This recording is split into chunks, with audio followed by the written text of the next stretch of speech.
বৃষ্টিতে বেহাল দশা, কাদা একেবারে যাচ্ছে না, তাই অবস্থা একেবারে বৃষ্টিতে। তার মধ্যে আমাদের কাজের শেষ নেই, কাজ করে যেতে হবে।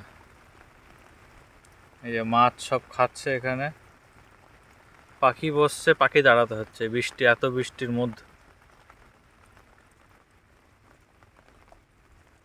ওপাশের পুকুরে একই অবস্থা, এখান থেকে আর যাওয়ার মতো রাস্তা নেই।